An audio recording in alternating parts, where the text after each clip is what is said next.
Messaġġ tal-Qdusija tiegħu il-Papa Franġisku għal Randan 2020. Nitolbu fuq li nitolbu f'ġieħ Kristu. Ħallu lil Alla iħabbibkom miegħu. Eżis ħuti. Din is-sena wkoll il-mulej qed jagħtina żmien tajjeb ta' grazzja biex nitħejjew ħan niċċelebraw b'qalb imġedda il-misteru kbir tal-mewt u l-qawmin ta' Ġesu li huwa il-fus tal-ħajja nisranija kollha personali u komunitarja. Lejn dan il-misteru jeħtieġ nirritornaw kontinwament bil-ħsieb u bil-qalb tagħna. Fil-fatt, huma jedaqat jikber fina skont kemm inħalluh idaħħalna fid-dinamiżmu spiritwali tiegħu u nitwaħdu miegħu bitweġiba ħielsa u ġeneruża. Il-misteru tal-għid, pedament tal-konverżjoni. Il-ferħ tan-nisrani joħroġ minn kemm nisimgħu u nilqgħu l-bxarat tajba tal-mewt u l-qawmin ta' Ġesu, il-kerigma. Din tiġbor fija il-misteru ta' mħabba li tanti vera, tanti konkreta li toffrilna relazzjoni mimlija dialogu sinċir u għammil. Min jemmen f'din it-tħabbira jiġħad il-gidba li tgħid li ħajjitna bdiet minna stess, meta fir-realtà din titwilet mill-imħabba ta' Alla l-Missier, mir-rida tiegħu li jagħtina il-ħajja bil-kotra. Imma jekk nagħtu widen għal-leħen ta' missier il-gideb li jipprova jdawwarna, nirriskjaw li nerqu fid-dabien ta' dak li ma jagħmilx sens u nduqu l-infern minn fuq din l-art stess, kif b'xorti ħażina qed jiġri f'bosta ġrajiet drammatiċi tal-esperjenza umana, personali u kollettiva. Għalhekk, f'dan ir-Randan tal-2020 nixtieq intenni lil kull nisrani dak li diġà ktibt liż-żgħażagħ fl-eżortazzjoni apostolika Christus Vivit. Ħares lejn id-dirgħin miftuħa ta' Kristu msallab. Ħallih isalvak dejjem mill-ġdid. U meta tersaq biex tqerd nubietek, emmen bil-qawwa kollha fil-ħnina tiegħu li teħilsek mill-ħtija. Ikkontempla d-dem tiegħu imxerret b'tant imħabba u ħallih isaffik. Hekk tista' titwieled dejjem mill-ġdid. L-għid ta' Kristu mhuwiex ġrajja tal-imoddi.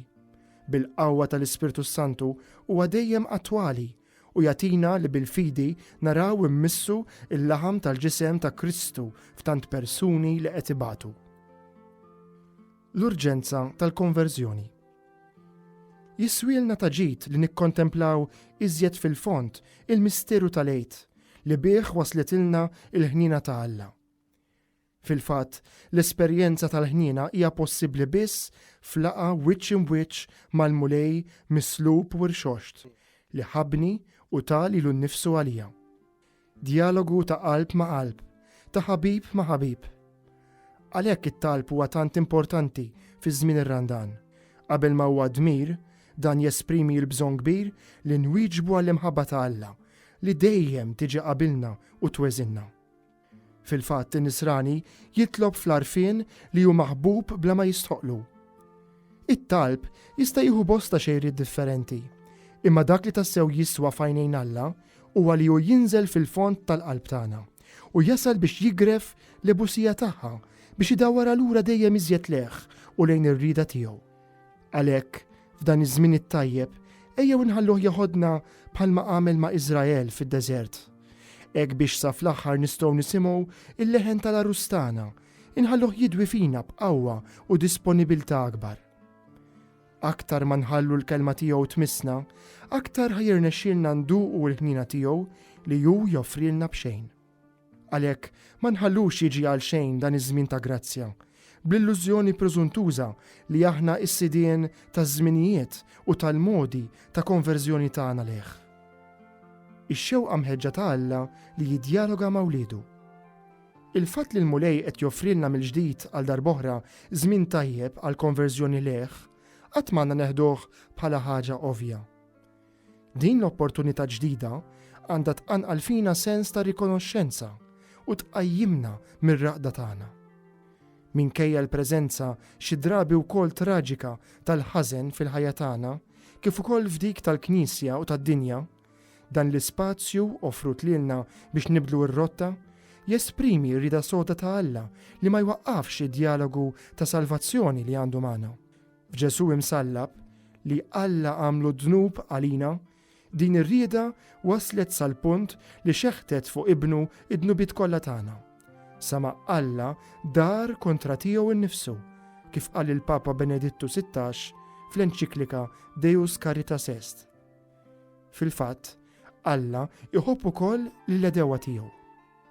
Id-dialogu li Alla jrid joħloq ma' kull bniedem permezz tal-misteru tal-għid ta' ibnu mhuwiex bħal dak tan-nies ta' Ateni li ma kienu jedew b'xejn li fbli jgħidu jew jisimgħu xi ħaġa ġdida.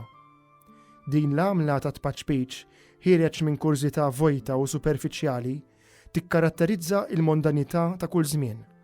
U fi żmienna tista' tidher ukoll f'użu qarrieq tal-mezzi ta' komunikazzjoni. Għana biex naqsmuh u mhux biex inżommu ħalina. L-inqedu l-misteru tal-għid fil-qalba ta' ħajjitna ifisser li nħennu għal ġrieħi ta' Kristu msallab preżenti f'tant vittmi innoċenti tal-gwerer, tal-abbużi kontra l-ħajja, mit-tarbija ta' twelid sal-anzjan, tal-bosta xejriet ta' violenza, tad-diżastri ambjentali, ta' tqassim inġust tal-ġid tal-art, ta' traffikar tal-bnedmin fix-xejriet kollha tiegħu u tal-għaġġ sfrenat għal profitt li hu għamla ta' idolatrija. Illum ukoll importanti nfakru li l-bnedmin ta' rida tajba li għandhom jaqsmu l-ġid tagħhom ma' dawk l-aktar fil-bżonn permezz tal-karità bħala għamla ta' parteċipazzjoni personali fil-bini ta' dinja iżjed ġusta. Il-qsim fil-karità jagħmel il-bniedem iżjed uman. Li wieħed iġemma għalih biss u emil li jirriskja li jbaxxih għax jalqu iżjed fl-egoizmu tiegħu. Nistgħu u għandna immorru aktar lil hemm u nqisu wkoll id-dimensjonijiet strutturali tal-ekonomija.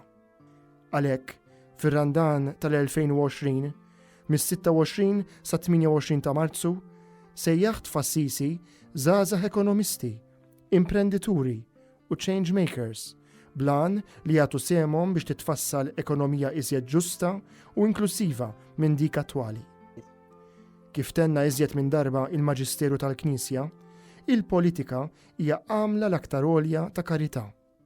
Ikun hekk ukoll it-tħaddim tal-ekonomija b'dan l-istess spirtu evanġeliku li huwa l-ispirtu tal-beatitudnijiet. Nitlob l-interċessjoni ta' Marija Santissima fuq ir-Randan li ġej biex nilqgħu is-sejħa u nħallu lil Alla iħabbibna miegħu. Insamru ħarset qalbna fuq il-misteru tal-għid u nerġgħu lura għal dialogu miftuħ u sinċir ma' Alla. B'dan il-mod nistgħu insiru dak li Kristu jgħid li dixxipli tiegħu, melħ tal-art u dawl tad-dinja. Ruma, f'San Ġwan Lateran, is-7 ta' Ottubru 2017, tifkira tal-Imqazza Verġni Marija tar-Rużarju. Franġisku.